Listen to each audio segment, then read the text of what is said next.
Hi, everybody. I am Kathy Goodall. And I am Genesis Etienne. And we are Focused at 40. Whee! So for those of you that are joining us for the first time, I am Kathy Goodall. I am a marketing and growth strategist. I'm also a certified leadership and growth coach, trainer, speaker. Badass. And you are? And I am Genesis Etienne. I am a licensed mental health counselor, a marriage and family therapist, an entrepreneur in a few ways. We're podcasters. I'm a mommy. We're creatives. So we're a lot of things. Wow, you talk about us being podcasters and YouTubers, and I can't deal with that. I can't know. believe we're YouTubers. Somebody actually introduced me as that the other day, and I was just like, oh, hey. YouTuber, we're definitely a part of this generation. Yes. Listen. So guys, we realized that there has been a lot going on around us, and we realize that people need help in different areas. And one of the things that we found people have challenges with is acknowledging what type of help they need. And so today we wanted to spend a little bit of time to break down the different kinds of help that are out there so that you can help to identify what you actually need. You can also reach out to us on any of our platforms at Focused at 40, because between Genesis and myself, we should be able to direct you to the right places if we cannot help you. Absolutely. And we have tons of resources in the community, again, depending on what your specific needs are. So definitely reach out. We are here for you guys. So I think maybe we should start with when people think about mental health and wellness, there has always been a stigma that's attached to it because Absolutely. They always feel like there's something wrong with you if you're seeing a therapist. Yes. I mean, I know that most of my clients who I've ever had any resistance with has been because they don't want to see somebody because they think that they're crazy, or that mental health services are only for people who are hearing voices or for people that are, not well. And I think that the way that we've verbalized and the way that we've given it language over time has been, detrimental to seeking help. It keeps the stereotypes alive. And so I really think that it's important that people understand that help doesn't only mean you're crazy, that help is because you're having a hard time, or because your self-esteem is not where it should be, or you're having a hard time talking to people, or you're not focusing lately or concentrating, right? There's a bunch of other ways that your mental health can present itself. That's not necessarily hearing voices and feeling crazy, but just not feeling your best. Yeah, and it could be everyday things like being stressed. You're not sleeping properly, you're not eating properly, you're putting on weight because it's something that could be stress induced, losing weight, or losing weight. You don't have an appetite. Absolutely. Or, I mean, I used to be one of those people that was cynical and that was like, depression is not a real thing, until one, it hit closer to home because people I knew experienced it, and two, I almost went into depression at the beginning of COVID. Right. And so it's something that can creep up on us at any point in time. And so we wanted to just have a conversation around what are the different types of help that you can get. And I think we should start with the most extreme, which is psychiatry. Okay, right. So a lot of people come to me and they're like, hi, doctor. And I'm like, no, right? So I am a mental health counselor. And in order for me I can diagnose mental health diagnoses and things like that. I cannot give you medication. So that is where you go to see a psychiatrist. A psychiatrist is a brain doctor, right? So you go to a pulmonologist for your lungs, and you go to a neurologist for your heart. Right. So when you're having issues with your brain, and when I say brain, it could be a multitude of things, right? Not thinking, not sleeping, if you're feeling sad, if you're crying all the time, if you're having types of like psychoses and different types of manias, maybe you're spending a lot of money or you're hypersexual, right? So when you go to a psychiatrist, he's going to be able to diagnose you based on the presentation of symptoms. From there, you can usually get a recommendation for medication. Usually it's psychiatrists or for medication, as well as following up with a mental health counselor, a psychologist, which is the next kind of line after psychiatry. A psychologist is used a lot. They do a lot of therapy. Psychologists, though, most of this, what they stress is mostly testing. So there's a lot of psychologists in places where you're going to be getting different types of assessments. So for children, it would be like ADD assessments, different types of, brain assessments. And a psychologist is usually done for that. They're also in charge of like larger units in hospitals and things like that. So that's psychiatry and then So we psychology. have psychiatry, psychology, and then you have mental health counselors, right? So mental health counselors do what we do. We are what people usually consider like traditional psychotherapists. So when you think of like people sitting on a couch and talking about your dreams or, you know, what you're having a problem with lately, if you're having depression, if you're not getting along, if, you know, if you're having a problem with your spouse or with your children, or if you're having trauma, you sit with a therapist and you kind of go over what's been going on with you. They come up with a treatment plan. A treatment plan basically goes over what the course of treatment is going to be and how we're going to get you to feel better. Usually that requires some medication if they come in with a diagnosis. And medication, if you're on medication, you know, I'm funny, right? Because I come from the School of Mental Health, which is talking about your stuff, right? But there are mental health conditions that require medication. And a lot of people are funny about medication. You know, I did have a bout of depression about 12 years ago. It's actually what led me to become a mental health counselor, you know? And I remember when I was going through that, and it was crazy, right? Because we talk about people not wanting to go to a therapist or people not wanting to get on medication.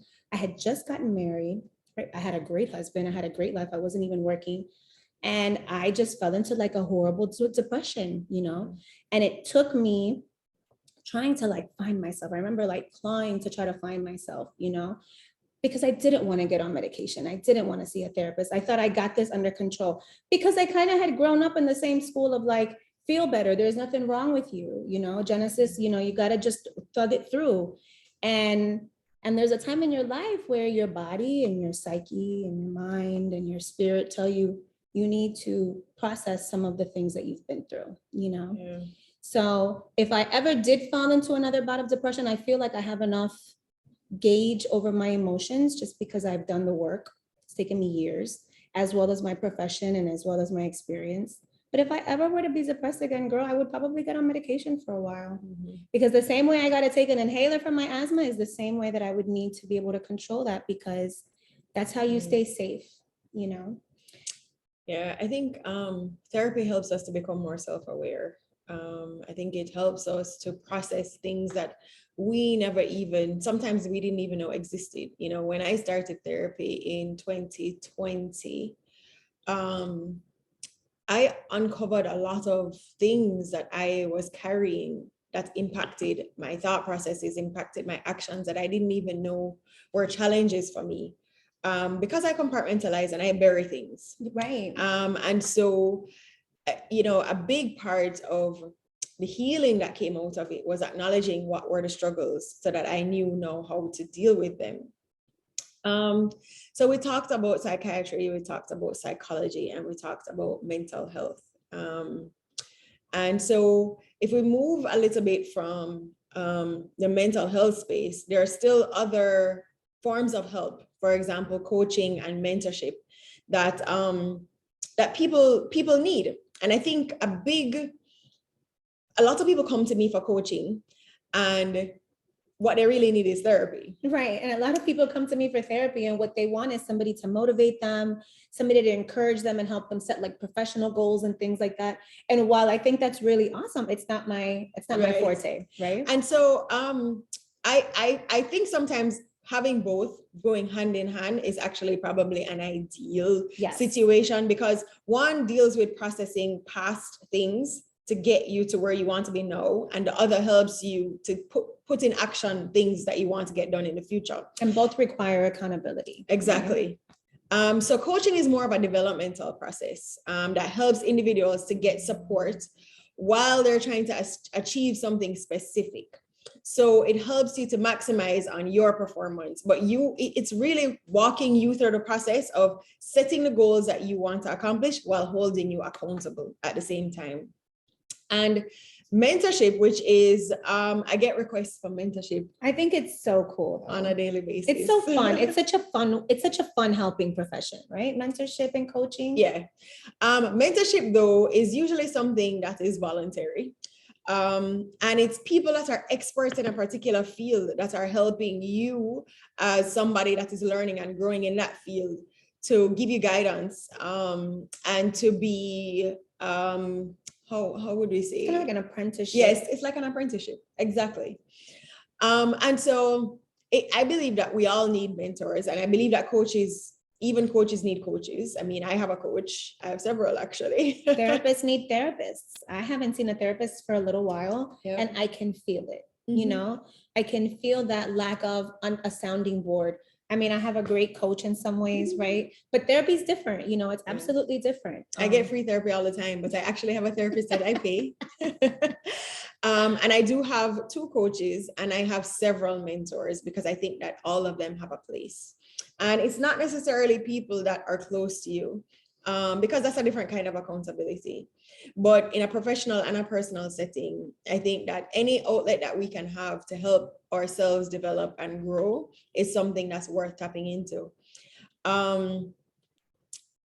Anything else that you want to talk about in regards to mental health? Yeah, well, not so much mental health, but I do want to say we didn't speak about marriage and family therapists because that's also a part of mental health. But the mentorship part, I think, is really, really cool and really important because it goes hand in hand with like child development in a lot of ways. Like, so for instance, there's a lot of mentorship programs that mentor children and teens who don't have a parent at home. You know, so sometimes mentors can become that place. You know, it could be the one place that somebody finds refuge, that somebody can find answers, that somebody finds an example. I have a daughter that's 21 now, and I got her from a mentorship program that I started at my church. I mean, you know, so the point that I was going to get to was that you need to be really serious about mentorship though, you know, because if it's not something that you're honest and committed to, you let people down, right? People who are really invested in your guidance.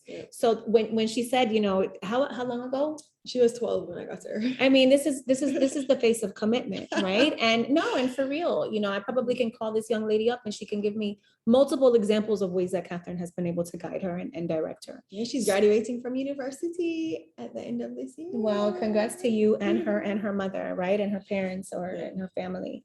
But yeah, no, you know, if there's anything else I want to say about mental health, we're living in a time where people are coming undone. And it makes me sad. You know, I get calls every day. I don't see that many private clients anymore because I'm really busy administratively in my agencies, but people are not doing well, you know, and the resources are not there. The images, you know, we're living in a very different time. Our teenagers and our kids are living in a very different time. And I actually think that there's a lot of resources, but we don't look for them. I think and it's so difficult. I mean, we've seen 2 Miss Americas commit suicide. We've seen so many popular people in the entertainment industry that you think have it all together commit suicide. I have had personal experiences of people in my family and my friends that have committed suicide. I have so many people around me that in the past 2 years in particular, because COVID has definitely heightened a lot of existing situations. And despair, isolation, feelings of abandonment, hopelessness. You know, it has certainly exacerbated people not feeling their best. And, you know, add to that, not having money, having financial issues, not being, you know, in school where you might be the only place that you're getting good meals, the only place that you were getting paid attention to, people living at home with their abusers. You know, COVID, the last 2 years has definitely created a huge dilemma that we have yet to see what this is going to create. You know, we're not there yet. And it's a shame because it's going to be this younger generation, my kids' generation, that's going to really, that I hope they ask for help. And I hope that the resources are available, you know? Yeah, and we are encouraging you guys to ask for help. As parents too, right? Even if it's telling a friend, even if it's finding a church to talk to a pastor, if you feel like you can't afford therapy, there are so many outlets for you to ask for help. There are mental health lines. There's apps available to you now, you know. And we will put some in the comments below in the description so that you can get some of the help.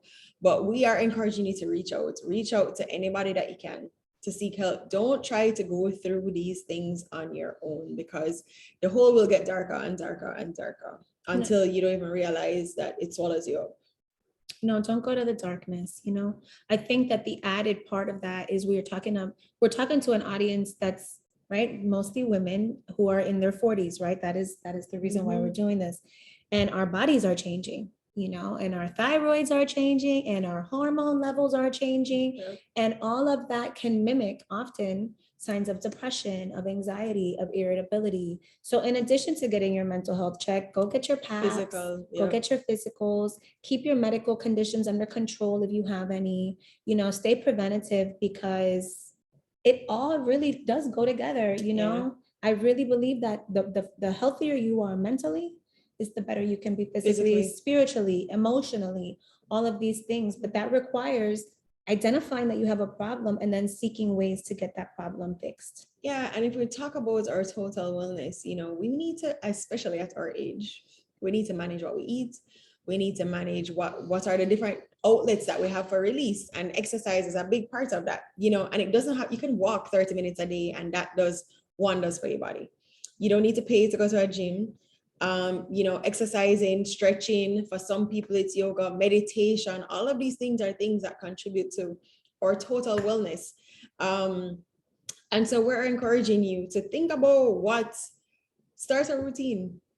And think about the things that are stopping you from not, right? I know there's so many moms and I know so many working women who feel guilty when they're not when they're not doing something, right? They're constantly have that need to be productive. There's this need to, you know, to get away from downtime. We all need to check out, guys. Get off of social media for a little bit, you know, take a nap if you need to. Don't pick up the phone if you don't have to. If you don't feel like talking to somebody, do things that are ways that also help you to just Decompress. Yeah. Be still. Yeah.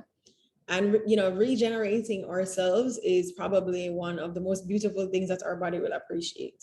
Rest, sleep.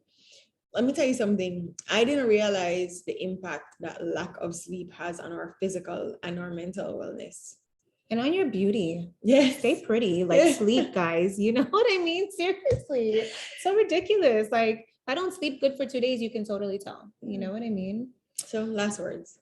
Last words are to take care of yourself. You know, the things that are culminating in your lives that are creating sadness, anxiety, irritability, if you're snapping with your children, if you're not talking to your husband or your spouse, you know, if you're overall sad or not taking care of yourself, be able to see those things, be okay with admitting them, you know, and if you need any help getting resources for therapists, for coaches, and again, you can kind of do a little bit of everything, you know, but definitely take care of yourself, you know.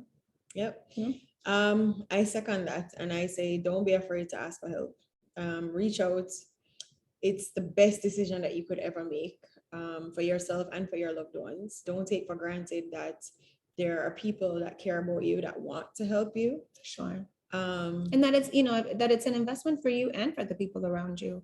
You Yeah. can't raise kids. You can't be a great wife. You can't be an amazing employee. You can't be a great boss, you know, if you're not well.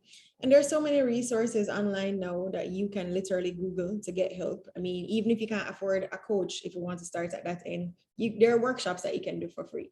If you can't afford a therapist full time, there are places that you can go to for help and for guidance. And so again, we're going to try to give you some resources in the comments and in the chat below, in the description. And yeah, guys, take care of you. That's Focused at 40. See you soon.